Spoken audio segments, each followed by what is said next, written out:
Welcome to See You on the Other Side, where the world of the mysterious collides with the world of entertainment. A discussion of art, music, movies, spirituality, the weird, and self-discovery. And now, your hosts, musicians and entertainers who have their own weakness for the weird, Mike and Wendy from the band Sunspot. Well, Mike, we're back to separate cities recording here. Yeah. Where are you right now for the audience? I'm in the Marriott, but next to the Los Angeles airport. All right, So- and I'm at the home base in Madison here, so we're different time zones again. This doesn't happen too often. No, and the last time we were here, Wendy, we were here. I was here. We were here together, and we were visiting our friend getting married at a Doctor Who convention. Yep, and that was incredible. Right, that was pretty sweet. So that was a nice memory, and it was an interesting story to tell the people I was with. Oh yeah, so tell everybody why you're there now. Oh yeah, I'm in California. I went to the NAMM convention, the National Association of Music Merchants, where they show off the latest and greatest in music technology. And That's so fun. yeah, it's right next. It's at the Anaheim Convention Center, which is across the street from Disneyland. So I basically went to Musicians Disneyland this weekend and just checked out all the new instruments and interesting things and anything that might have an occult or paranormal twist. I put some stuff on the blog. So you see a couple articles on the blog. You did a great job, Mike. I gotta say, you were probably the only person there that was looking for that particular angle. I know I was the only person looking for that particular angle. It was funny, you know. It's like some people are like, oh yeah, I want to check out the newest technology, and I'm like, I want to check out guitars that have zombies on them. Right. And you did find quite a few, Yes. so I have to salute you for that. Yeah. So if you guys want to see some of that, you can just check out OtherSidePodcast.com. That's in all the we have blog articles in addition to podcasts. And, That's right. And if you guys have any stories or anything interesting out there, just send us an email at show@OtherSidePodcast.com, and we'll take a look at any articles you think are cool or comment on them or anything like EVP to analyze or something like that. That's something we're starting up this year. So it's interesting new things on Other Side Podcast besides just the podcast this year. Definitely. So there's other exciting things happening. It is Monday, January 25th right now. Yes, it and is. that means that last night was the premiere of the new season of X-Files. Yeah. And shockingly, neither of us were able to watch it last night. So that's because I was out on this trip, I was still talking to people and having fun, and so I missed the premiere of the X-Files last night. And one of the reasons I didn't make the time to watch it out here is my wife told me that if I watched it without her, she would murder me. okay. Well, that's fair. Well, the reason I didn't see it was because I was being a good podcast producer and I was working on this episode of See You on the Other Side. It's going to be my reward once I post it here for everybody to listen to. Then I get to watch the X-Files. Right. Once the show goes up, and when I get back tonight, that's the first thing I'm doing is putting it on. Exactly. So we'll look forward to checking that out, and then hopefully next week we'll be able to share our thoughts Yeah. on Well, it. after we watch it, we may even see if there's a couple of real life paranormal cases that that inspired the latest episodes. I mean, everything that's happened since the X-Files went off the air. I mean, that was 14 years ago now that it went Right. off the air. So a lot of paranormal stuff has happened in those 14 years. I mean, plus the conspiracies of September 11th. We've had 2 wars since then. Like, I a can't. lot of things to write scripts off of. Yes, I can't wait to see what has inspired them. So looking forward to watching that as soon as I touch down in, I'd say lovely Madison, Wisconsin, but is it cold this week? Cold. I mean, when I left a week ago, it was -6. Well, actually, it was very warm this weekend. I went running on Saturday and it was about 30 degrees. Okay, So that's not was, bad. I mean, I only had to wear 2 layers. So I was Yeah. quite pleased with that. Well, I was running in, it was like 63, 64 degrees, and then people, here were saying like, oh, yeah, it's a little bit cold. And I'm like, no, it's pretty good. Like, Right. I think it's pretty good. I'll take it.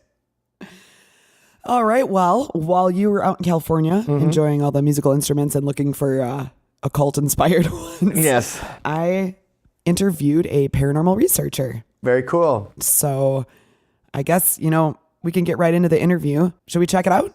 I think we should. Hello, everyone. Today I am very excited for the opportunity to talk to a paranormal investigator from the Midwest, in fact, just next door in the state of Minnesota. He uses research and scientific methodology to seek out the truth around paranormal claims. Welcome to the show, Matt Jesso. How are you today? I'm doing well. How are you? I'm just excellent, thanks, although a little bit cold. But I think the Midwest, we're getting out of this cold snap finally, so. We are. Yes. Yesterday and today is a stark difference. Yes. We've been experiencing sub-zero temperatures for those of you not in the Midwest or the areas in that cold freeze. And it's been pretty nasty. It's been very stay inside, run to the car, run to the next destination, and keep the skin out of the cold. Where I do a lot of my research and where I broadcast my weekly Periscope, I nickname that the Paracave. Ooh. And it is a detached, insulated, and heated garage. Oh, that's cool. And going back and forth from the house to the garage can get quite... I'm guessing it's a fast trip between. It is. It is. Very fast. Well, let's dive right into it. You're a paranormal investigator, which is very exciting for us here at See You on the Other Side. It's kind of one of our favorite things. The paranormal being one of our favorite things. Could you tell me a little bit about what that means, being a paranormal investigator? Sure, absolutely. What I do is when cases are referred to me, there is a claim has been made that something has happened that is beyond the realm of someone's understanding. I refer to them at that point as my client. Okay. So my client has seen an apparition, heard a voice, a faucet has turned on or off. We can talk specifically later about some stories. And what I do then is I will contact them initially back and forth via email and then by telephone, and gather information about what's happening. Okay. And I create a file and I start gathering information and I determine whether or not an in-home investigation is needed. Okay. So just like any kind of investigator, I guess like a crime scene investigator or something, but instead of a crime scene, it's a scene of something unexplained or unanswered.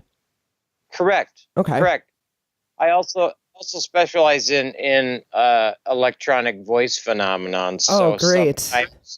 Sometimes I am sent audio that someone has recorded themselves, and I will listen to that and break that down. Okay. For a client. EVPs are something that we're very excited about and we've talked about many times on this show. So you do part of the analysis of the EVP? I do. Okay. I run those through several different software programs and try to capture disembodied voices if I can. Okay.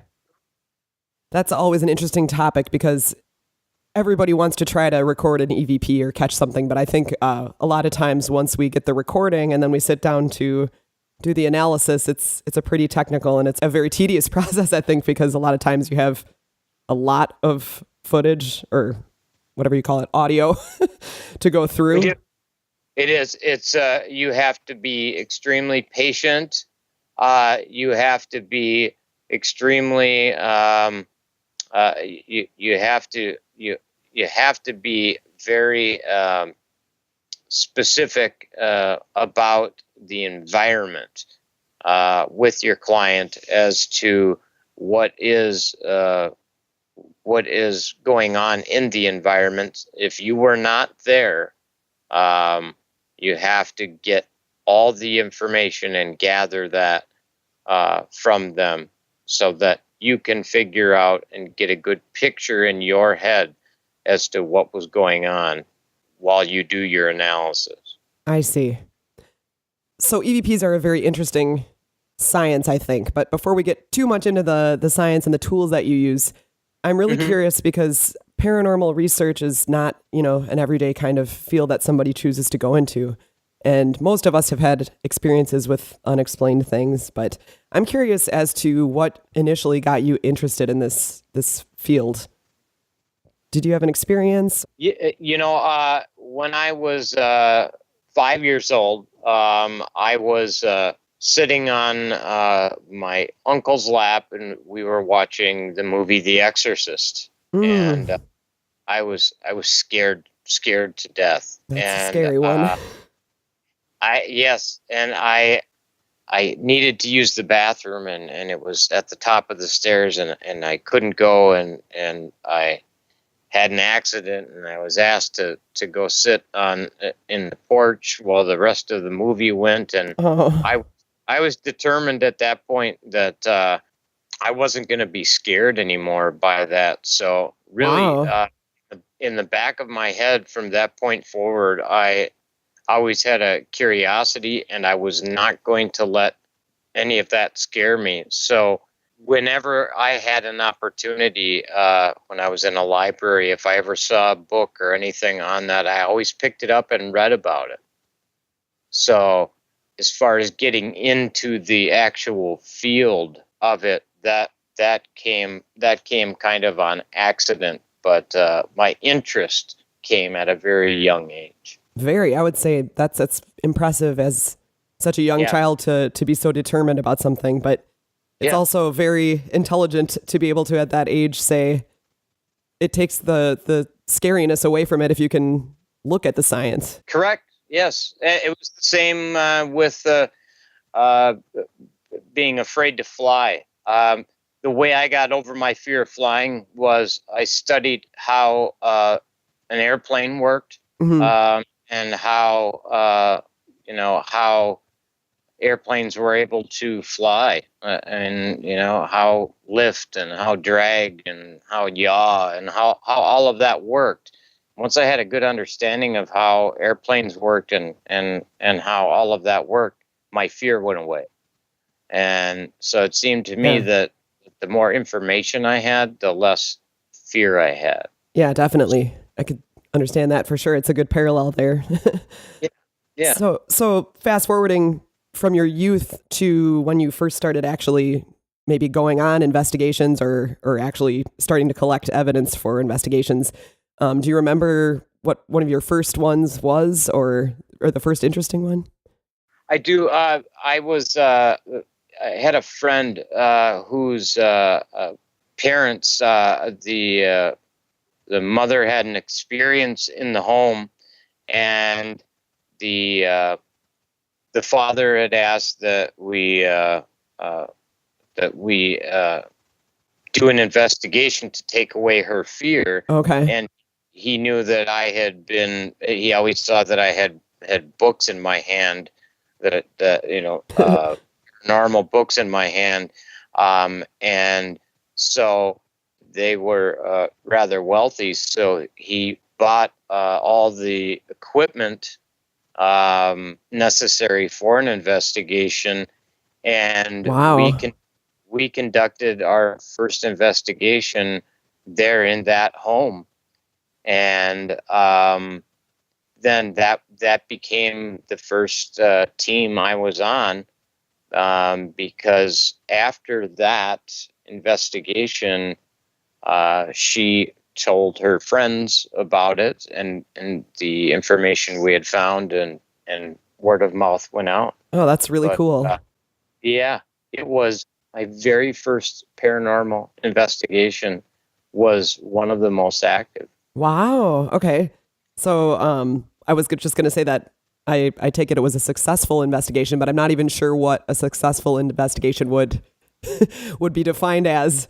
It's defined differently, but I think probably by every investigator. In my definition, a successful investigation would be whatever your client's objective is to meet see. that objective. Mm-hmm. Yeah, because I can imagine in some cases a person might want you to experience the same thing they did just to prove that they're not imagining it or, Correct. seeing something. Right. But then in other cases, people might want you to prove that it's not there or that it was something else. Is this my mom? Is this my mom that's here? Yeah. Is she the one? She always used to sit in this chair, and Oh, wow. this chair keeps moving. Mm-hmm. So is it my mom that's sitting in this chair?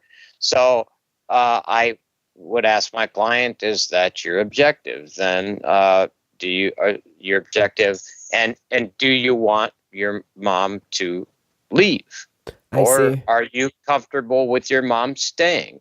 Yeah. And so then we go about, and being a freelance paranormal investigator, what's nice is I get to pick and choose the members of whatever team that I take with me on a specific investigation.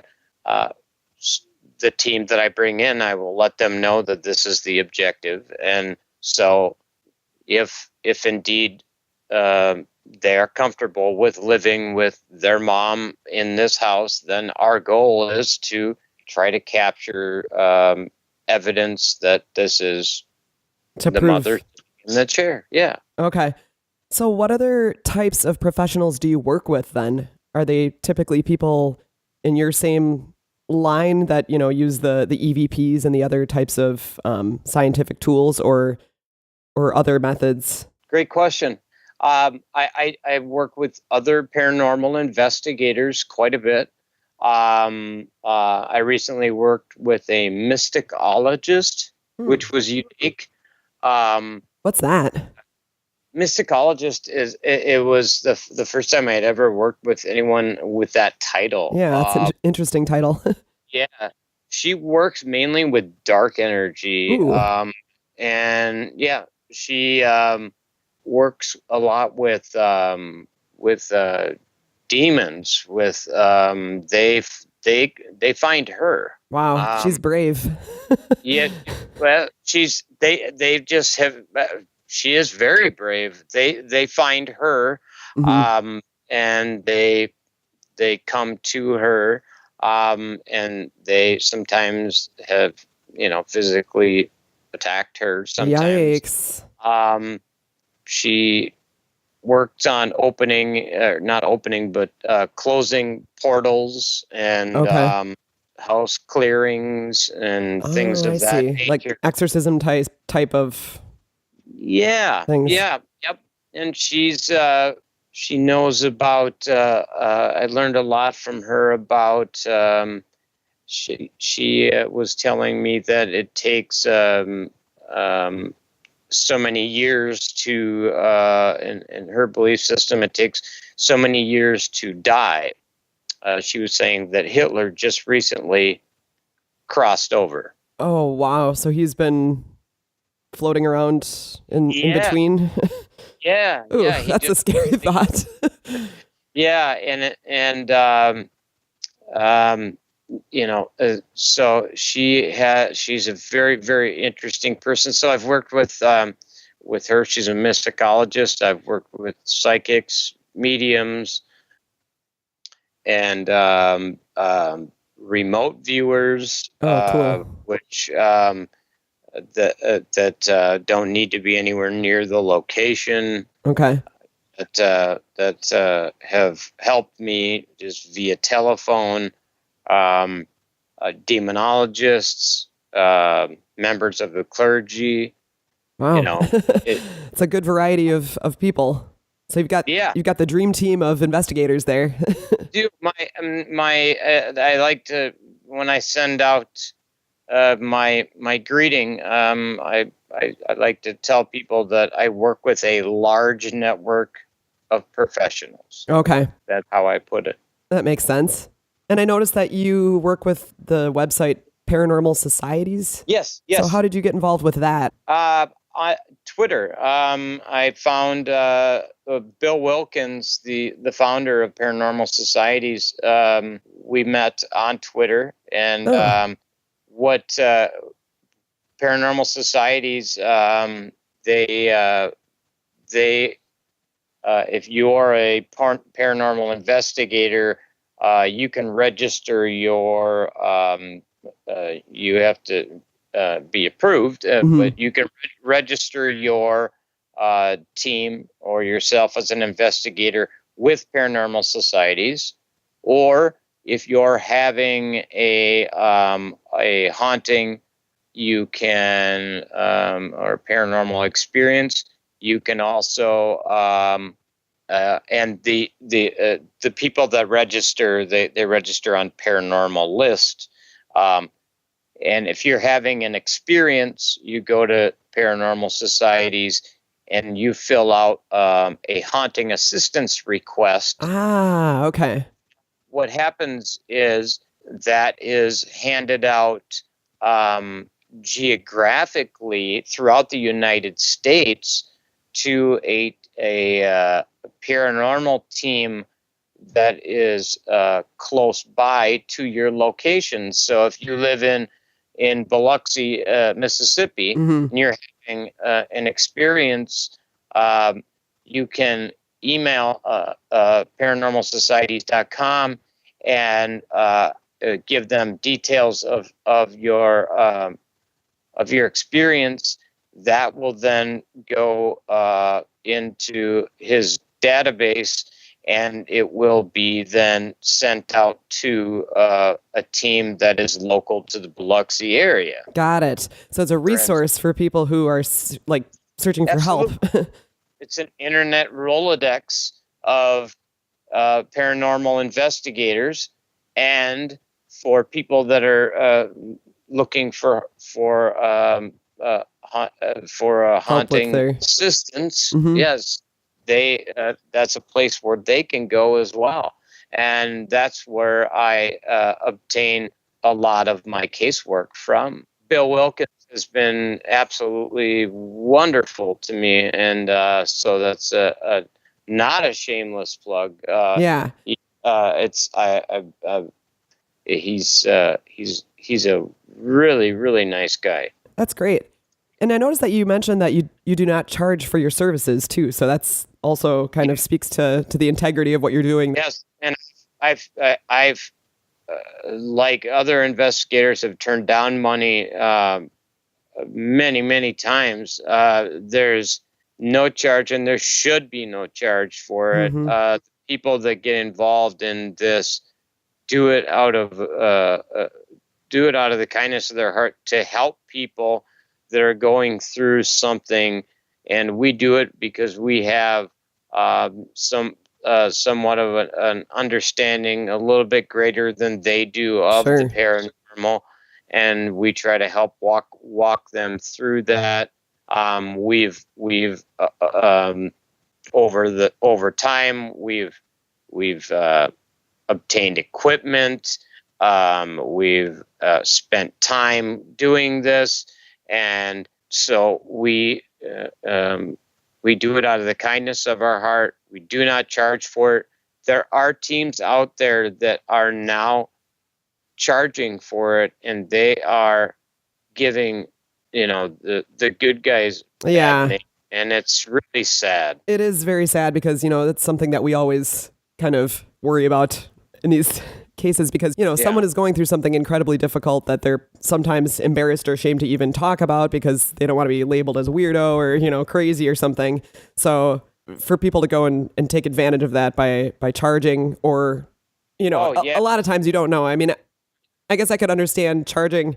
I know it takes time and resources and things like that, but sometimes you just have to really be cautious because people are desperate for answers, and it's just absolutely. And now a psychic, for instance, there are psychics that do charge for their services, and that's or a tarot card reader, and that's different than a paranormal investigator. That's completely different. Yeah, And- yeah. But if I bring a psychic in, I still don't charge. Okay. I bring in psychics that do it free of charge. Wow, So, okay. but there are psychics out there that do charge for their services, and they're upfront about it. Yeah. But as far as paranormal investigators, they have not and will not chart. And when this big fad of the and I read your article on too many ghost hunters. Oh, yeah. And I did a Periscope about it. Oh, to cool. be honest with you, I do a Periscope every Sunday at 5:00 Central Time. It's at Matt Jesso on Periscope. Excellent. Or you can search Matt Jesso on Periscope. Okay.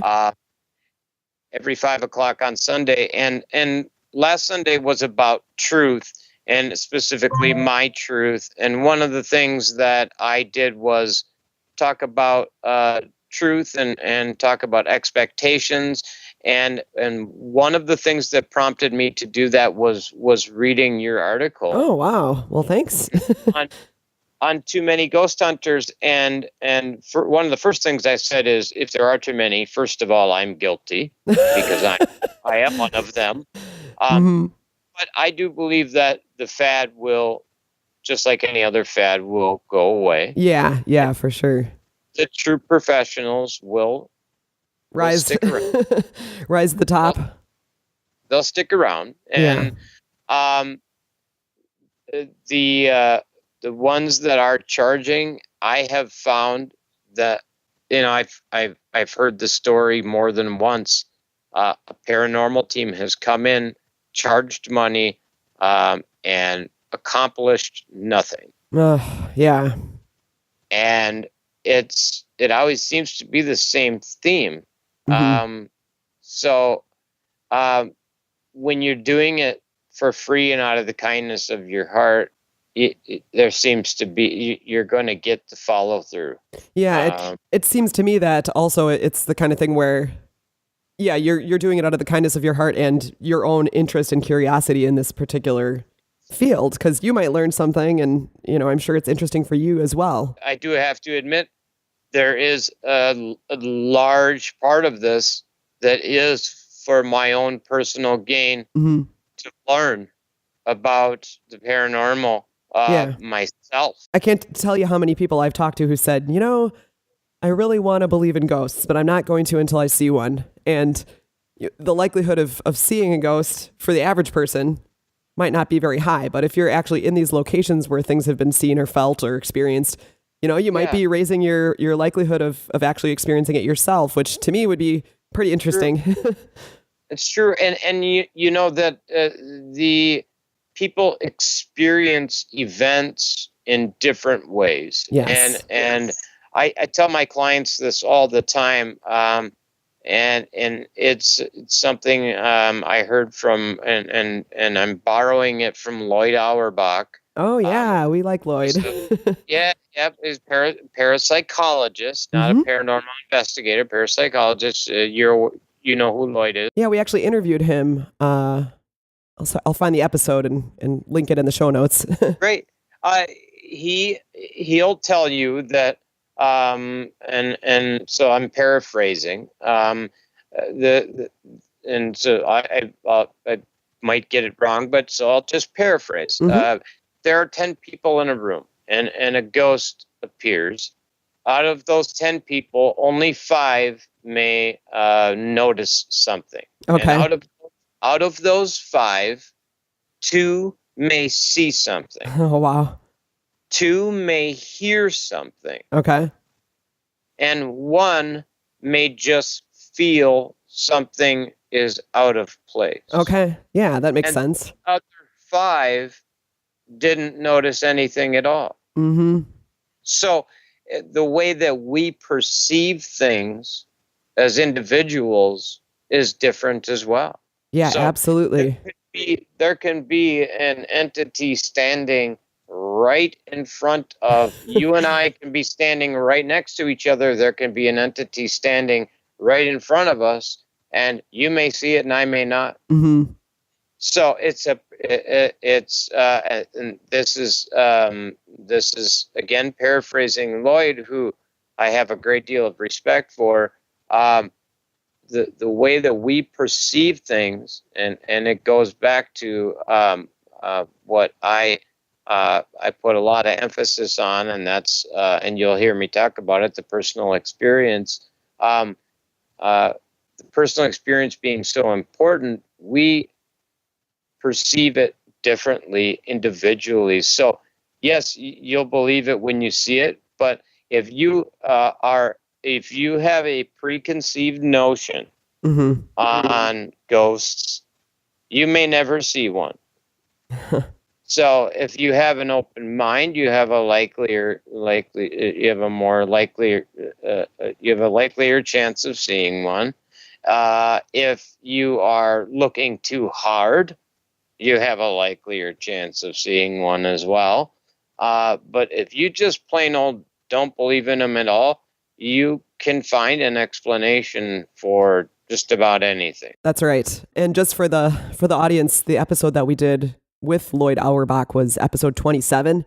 That was our parapsychology fact versus fiction, one of our first parapsychology episodes. And it's a real interesting one you could check out at othersidepodcast.com/27. I'm going to check that out myself, Wendy. Thanks. Thank you. Yeah, you bet. I love Lloyd.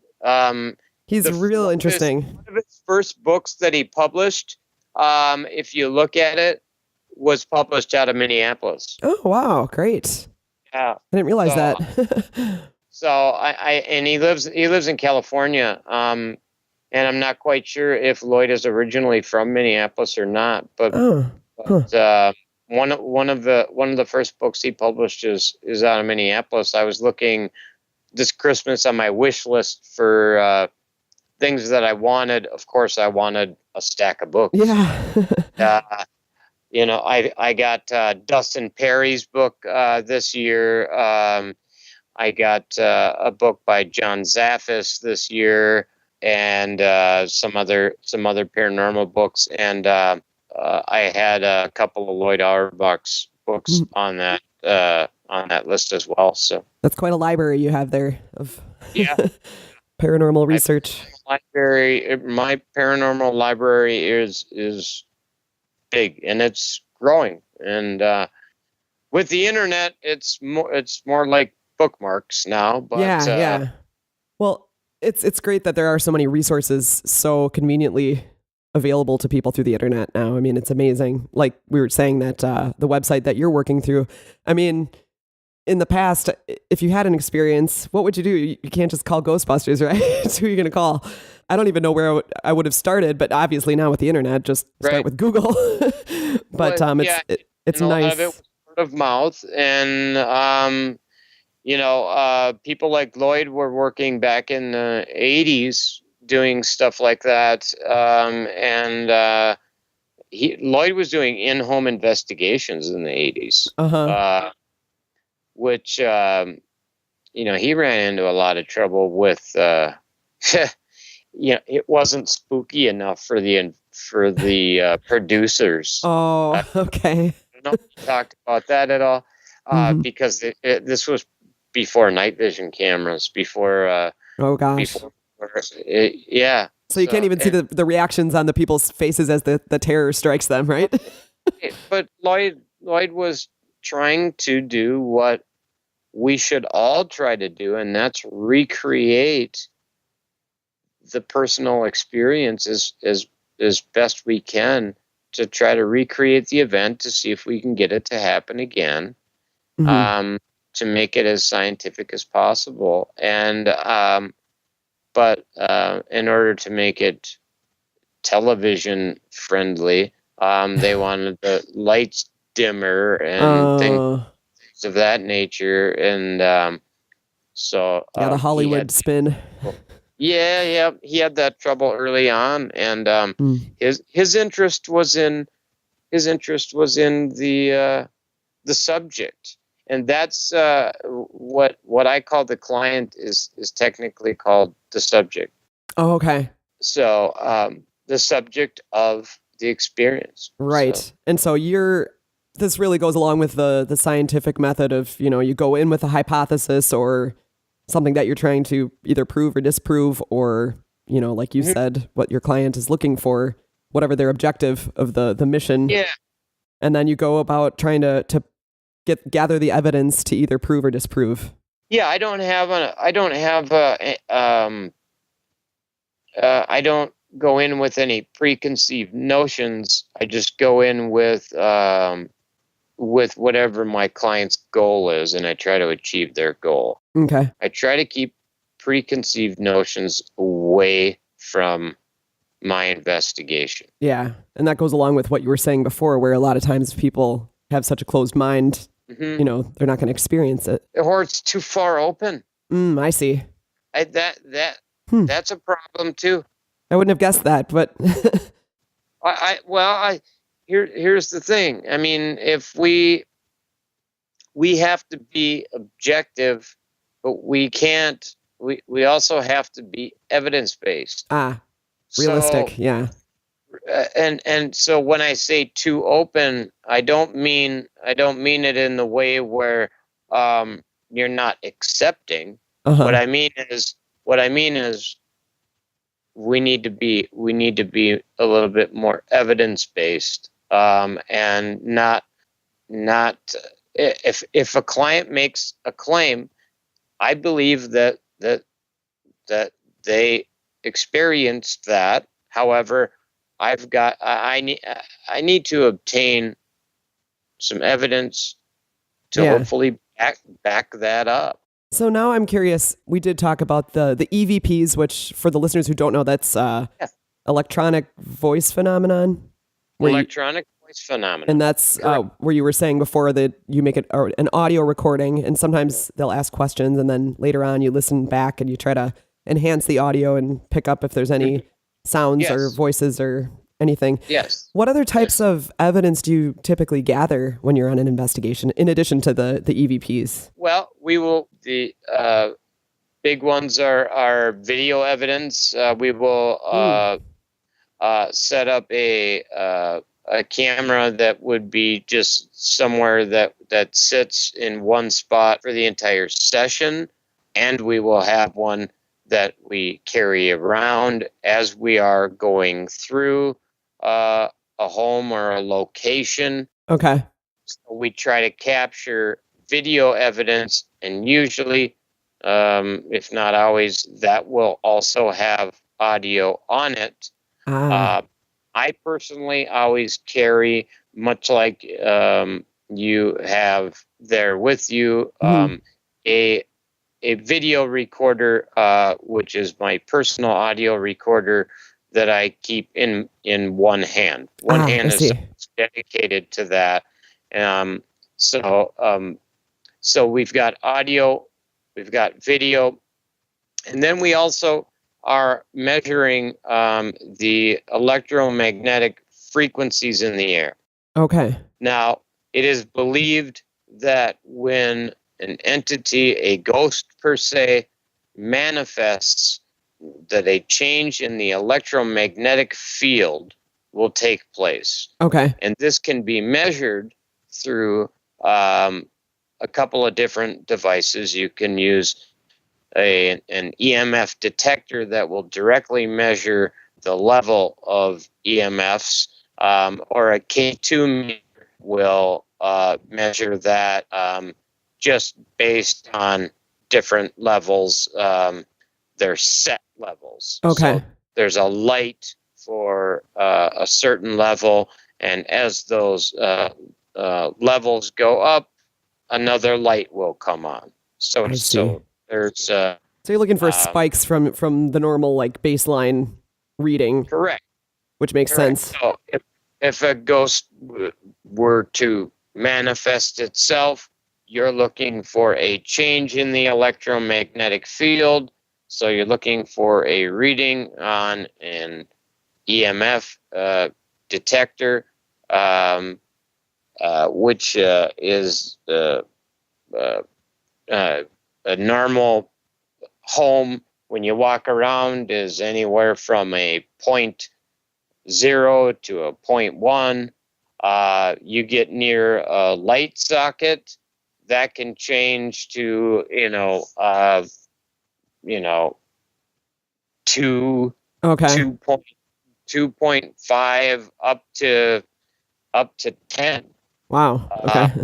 So now, if you're just standing somewhere and you're holding that, and you ask a question, and that changes from a 0.1, let's say, to a 0.9, and you are unable to find a source of electricity around you that would explain that, then maybe Something else is causing it. something else is causing it. Same with the K2 meter. That just deals. There are lights on the K2 meter, and it deals with a slightly different area of the electromagnetic field, but very similar. Okay. So now I'm curious. I'm wondering, what is the most compelling evidence that you've seen an entity or presence was on an investigation with you? Or have you seen anything that really registered? Or Well, I was just on another show on Saturday, and someone asked me what was the scariest thing ooh, yeah. that ever happened to me, and it was quite compelling as well. Orbs are thought to be balls of energy, which some believe in and some don't. Mm-hmm.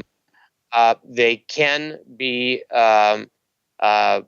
dust particles. They can be bugs, and as you get better and better at reviewing video, you can tell the difference. Ah, okay. That's interesting because we talk about orbs a lot on here, and my co-host Mike is definitely not.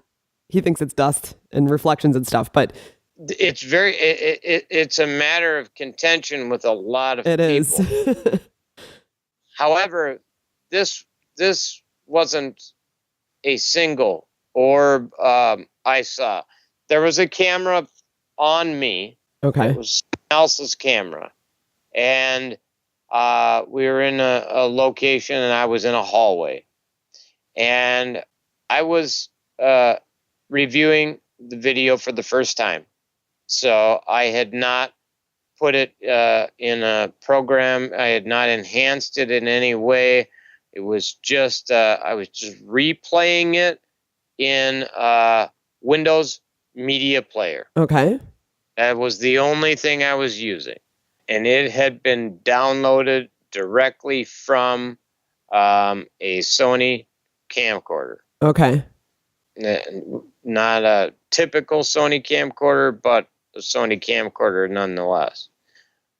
I was surrounded, and by surrounded, I don't mean covered like and you can see me, but your listeners can't. Mm-hmm. I don't mean like it was snowing, but I do mean there were say 10 to 15 Whoa. orbs that were surrounding my body, and they were moving ever so slightly. Okay, that's pretty spooky. I pushed my chair back while I was reviewing, and I contemplated quitting paranormal investigation. Wow. Period. So Period. I almost stopped doing what I had been doing for what I had been researching for many, many, many years, yeah. and what I had been doing for several years. And I just, as I thought more about it, I came to believe that it was a positive thing, Mm-hmm. and that there was that it was a I used prayer as a form of protection prior to going into any investigation. I'm a Christian, and I use the Bible, and I use prayer as my form of protection. Everybody does theirs different. Mm-hmm. That's the requirement for being a paranormal investigator. But I don't know any paranormal investigators that don't use some form of protection. Some I know Wiccans that do paranormal investigations, and I know Catholics, I know atheists, but they all do something, meditation, Okay. whatever it is. I use prayer, and the main purpose is to protect me while I'm there, and so that I don't bring home anything negative. Sure. That makes sense. I have a family, Yeah. and I don't want to bring home anything No. negative from the location. No, definitely not. I have a question for you regarding, so when you saw the video with the orbs Yeah. around you, do you remember at that point in the investigation experiencing anything else, at the same time as when those orbs were there? Good question.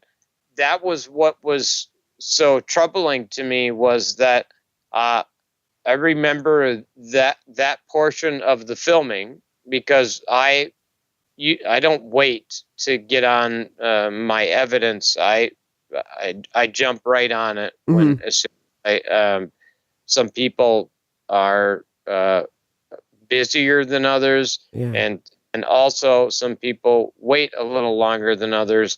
I tend to review it as fast as I can, so it's fresh in my mind. Yeah, that seems like it would be good to have, while you could remember what happened at the specific points along the investigation. My caseload is a little high, but I still try to do at least a cursory review immediately. Okay. If something stands out, I'm gonna want to at least jump on that right away. So, and I can review audio while I'm just walking around. I can download it and put it on my tablet and just walk around with it. I can put it in the car and listen to it. I'm not just for a cursory review, as long as it's quiet and clear. For a cursory review, that's okay. It's not a good full study, and it shouldn't be the final. Shouldn't be used as the final the review. Yeah, I would say I go over things about 3 times. Wow. That point in the investigation, I remember very clearly. I don't remember feeling anything. Huh. That's interesting. Hear anything out of the ordinary. Nobody said anything to me. And I talked to the person that was filming it. They didn't. No, they don't remember. They don't remember that at all. Wow. Well, that's almost as interesting as if something had, because you almost expect like, oh, I had a weird feeling, or I saw some, but to say, for you to acknowledge that it was a point when you didn't have anything else happening is kind of a good testament to your honesty and your factual approach. Filming it has seen it, and they can see it. They can see it now. They acknowledged that they weren't paying attention when they were sure. When they had me. They weren't paying attention either to me at that time. I'm sure when you do an investigation, there are a lot of periods of time like that where, you can't have your high concentration focus on all the time. Sometimes you'll give, if you've got a camera, sometimes you'll give the camera to someone else, and they'll and say, here, take this camera, and you'll walk down a corridor. Okay. And they'll film. And when they're doing that, that could have been a period of time where someone was adjusting the viewfinder at that point. In this particular case, it this person was just not looking at all. Okay. That's pretty interesting, but it was weird enough and scary enough that it I almost was not. wow. I would not have been talking to you right now had I not come to terms with it. Hmm. Because I was not comfortable with it in any way. Yeah. I was not comfortable with it. It was very unsettling because I was not an orb guy. You were saying that you have someone that's not an orb person. Yeah, well, either. my co-host Mike, my bandmate, we talk about this all the time, and he's kind of in the non-orb camp. I'm not an orb guy. It wasn't an Uh-huh. orb for the longest time until the evidentiary. I couldn't ignore certain aspects of orbs. Yeah. Now, do I think orbs are overblown? Yes, I do. Mm-hmm. Orbs are way overblown. I Yeah. can explain 8 out of 10 orbs that you see on TV. I can explain them. Yeah. Yeah, I'm kind of with you there. I don't know if I've ever seen one that I really thought, I couldn't explain, I guess. Like, Yeah. I've had them appear, and I've kind of thought like, oh, cool. I kind of hope that's something cool. And my band has had them appear in our footage at unique points in time and stuff. And I think, oh, well, maybe that's something. But then maybe it's also just a bug that flew by. I've seen one that, and you know what I'll do? I'll email you. This was one done by another investigator during an investigation where an orb comes flying over the back of someone's head. It hits them in the chest, and it's a white ball, and then that white ball hits them in the chest. Then it turns into a dark color, and it seems to explode from the chest. And Wow. Oh, gosh. I can send you the video. Yeah, on I'd be it. curious to see that, because that doesn't sound like something a bug would come During across the it. time they were doing a clearing, so the guy had a Bible in his hand, and this same location, this was someone else's investigation. They had set a cross up in a window, and it had Christ on a cross riveted in brass, and the cross was wood, and the brass cross, the brass piece came flying off the cross, and Oh my they've never gosh. And what? They never. recovered. They haven't been able to find it. Okay. See, Yeah. that's that to me is compelling. That's a team that I work with on occasion here in Minnesota. That was during that same investigation. Wow. There was some demonic activity in the house. They actually had a demonologist in there at the time. But wow. so this orb that I saw, and that one was strange too. The way it acted was, that one, maybe show your co-host and Okay. ask Yeah. him his opinion on that one, and see what he thinks about that. I've got my own opinion on that, Okay. but that one even confused everyone that was there, and the combined experience of the investigators there. I don't even know how to count the years, because Wow. I don't know how many of them were there, but I know several of the investigators that were there. I was not there, but I just saw the video. It's very compelling. Something I always wonder about paranormal investigators, and you were talking about doing clearings and that type of thing. Do you ever stay in touch with the people that you work with on these things? Because it seems like such a deeply personal experience that you're sharing. And I mean, it just seems like for everybody to go through that together and get through it, you'd almost form a relationship or friendship or some kind of. Oh, the investigators? The investigators or the clients, or I mean, just everybody involved, I guess. Absolutely, I do. I've developed some deep friendships with both clients and with the other investigators. It is something you do share when you share a personal experience with someone.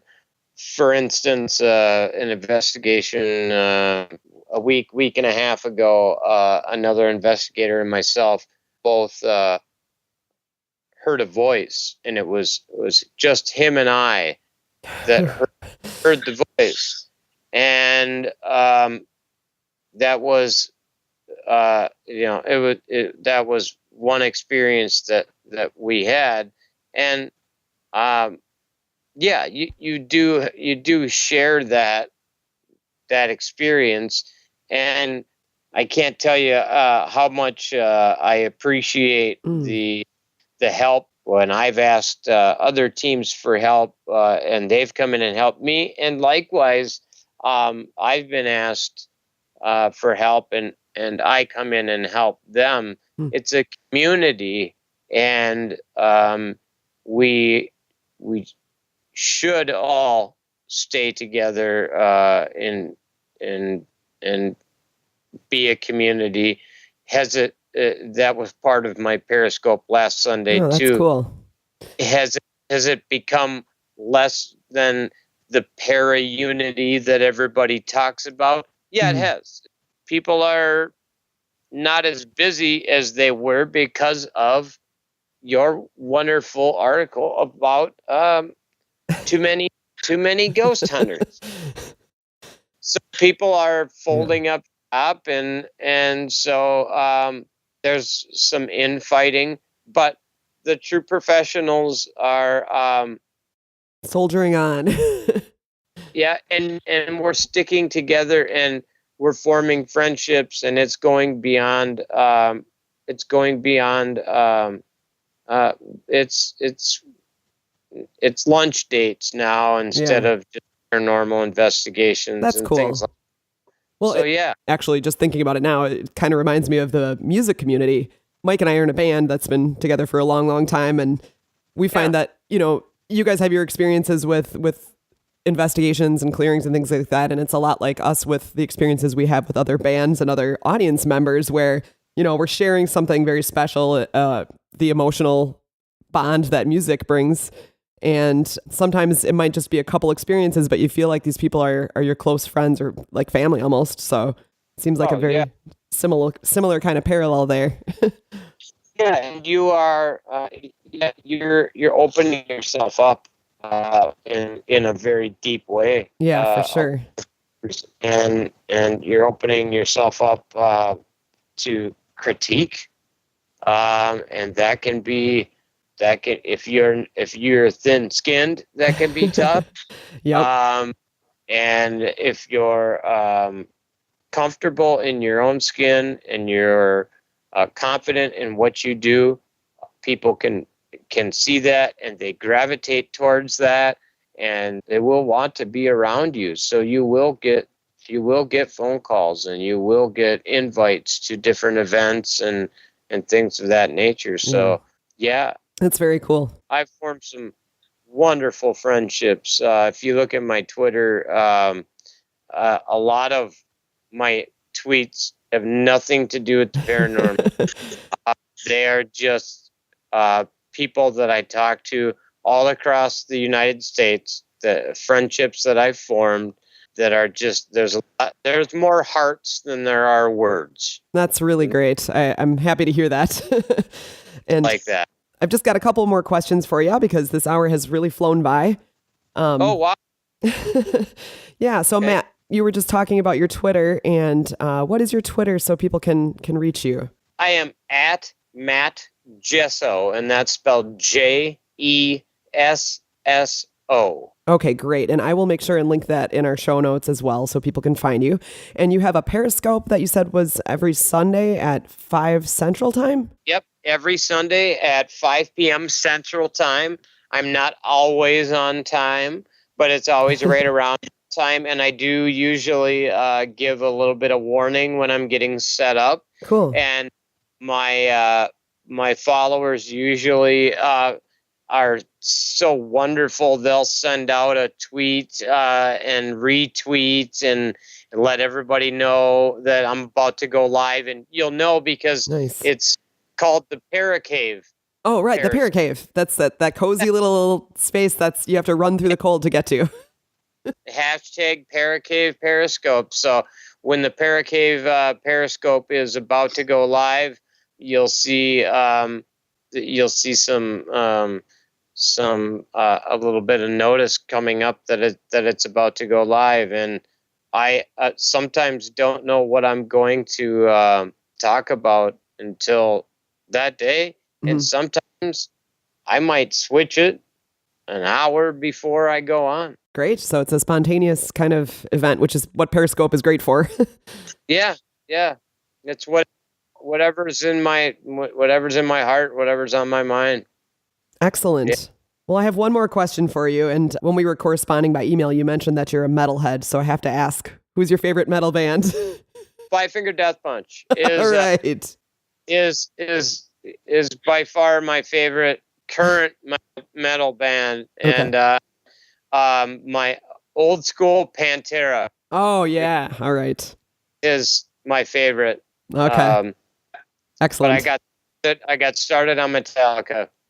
All right. Well, you're one of us then, because Mike and I, back in 1996, we drove to Iowa to see Metallica at Lollapalooza and did the whole camping out thing. And but we're right there with you. We like us our metal. I've got it actually says "Long live rock and roll." My shirt. Excellent. Right Excellent.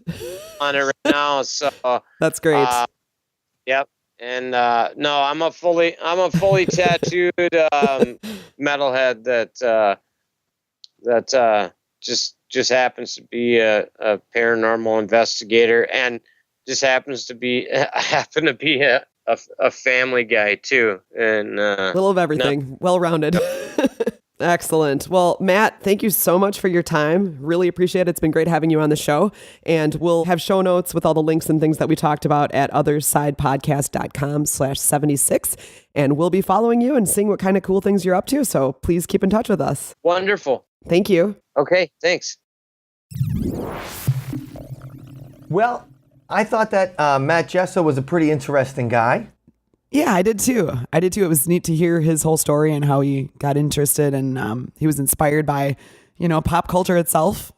The Exorcist, the movie that terrified all of us. Right, and the thing is, when the 1970s really was a fertile breeding ground for, I think, people who are really interested in researching the paranormal. Because curiosity. It came out, it kind of came onto its own, I think, as a, when you say you're going to be a paranormal investigator, it came out of of just religion into something else, I think, in that decade, where maybe with people are investigating, doing things in the 1930s or even earlier than that.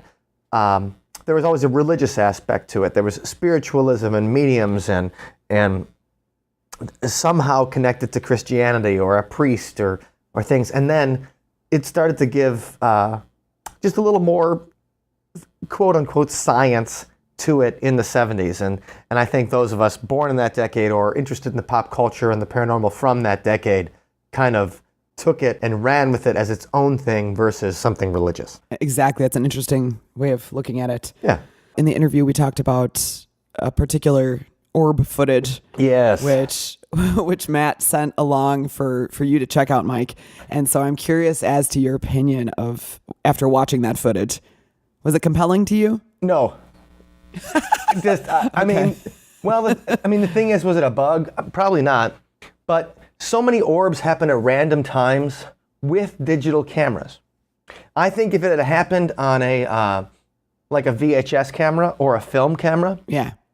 you would have said like, okay, I don't know where this anomaly came from. And that's the tough part with digital cameras, because they seem to capture way more anomalies Yeah. than film or VHS video did. Sure. Yeah.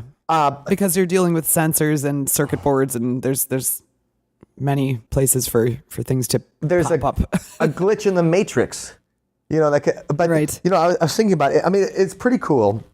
It is cool, and I watched it, and I'll put the link to it in the show Yeah. notes at othersidepodcast.com/76. It is pretty awesome looking. It's very strange. That one is not the typical just, blob floating in and out of the picture. And you do see, I mean, the thing is the camera moves a little bit, and then you do see the movement of something in there, like a speck of dust, or you don't know exactly what it is. And I was thinking about this because we had a similar orb happen when we were doing a podcast from the auditorium at our guitar player's high school where he teaches. Right. And we were playing piano, recording piano in the auditorium for our song Stardust. And I was doing a podcast, and I had my phone. I was going back and forth, and we were joking around. And later on, I'm looking at the footage, and there's an amazing, like, I'd never seen an orb, like the movement, it was bright, and you're like, holy cow, like, how did that even happen? And there was nothing paranormal about the moment or what we were doing or anything like that. I mean, except we were playing the song paranormally well. Right. I'd say. But I do think that, maybe digital's better at capturing those things if there was some paranormal aspect to it. But it is exciting to see more visual anomalies. The problem is that there's way too many mundane explanations for them. Yeah, that's true. The Occam's razor, where they say it's usually the simplest explanation that's true. I think in a few years we'll finally figure out what causes all these orbs and digital cameras. Right, and as soon as we find out that they're ghosts, right, that'll make life a lot easier for everyone. Yeah, a lot easier. Things will move a lot more smoothly. No, but I think we're going to figure out like where a lot of this stuff comes from technology-wise, because it is a thing that it is digital cameras where orbs show up constantly. With regular film, they didn't. Yeah, right. So I'm much more compelled by EVPs. Okay. Because I find EVPs are, I know that we're looking for speech in things, but it just, I've done so much recording and had microphones go off and had to listen, especially in the podcast, 30 seconds or a minute of silence. And I've heard that so often when, I'm scrubbing and working on audio and audio files, and I never hear anything random. You know what I mean? I almost never hear anything like whispering, like, get out of here, or something like that when I'm just recording. And we record every single day. We're recording something. And so I that's why I find EVPs compelling, because I'll see that. Well, that's a good sign that you don't have ghosts hanging around you while you're recording, Mike. That's working on songs and stuff. That's exactly right. And maybe I could use some of that paranormal inspiration. All right. But that's usually, that's one of the reasons I find EVPs more compelling, just because I almost never hear anything randomly. Well, I take a lot of pictures and a lot of videos in the course of all the media production that we've done, over the past 20 years. And I'll often see visual anomalies in digital that I never saw when we were making stuff with videotape. All right. So that's my personal opinion. But do I hope it's something paranormal? Well, you bet. I hope that's when the guy was holding the cross, and I was hoping that was a ghost that came in, and Always hope. Yes. But anyway, I thought Matt Jesso was a real interesting guy. Me too. I like the fact that he doesn't charge or isn't looking to make money. Yeah. He just wants to try to find the truth. And I think that's an important thing, because we're dealing in such esoteric knowledge. More than that, we're dealing in such speculation. The people that are looking for money for these things, that makes me a little uncomfortable some of the time, because it's all, you're paying. It's like calling Miss Cleo on the psychic hotline. Right. If you're just calling to talk, it's one thing. But if somebody tells you they see the future and they charge you money for it, well, they damn well better be right. Yes, indeed. Well, one thing I really liked about the conversation I had with Matt was how he explained how he used knowledge and his search for the truth to abolish some of the fears that he had as a child from scary movies and things like that. And we can keep that in mind as adults too, that if something of the unknown frightens us, just look for that knowledge, look for that truth, and the more you know, the less you might be afraid of it. The song is called Paranormal Sleuth.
Thank you for listening to today's episode.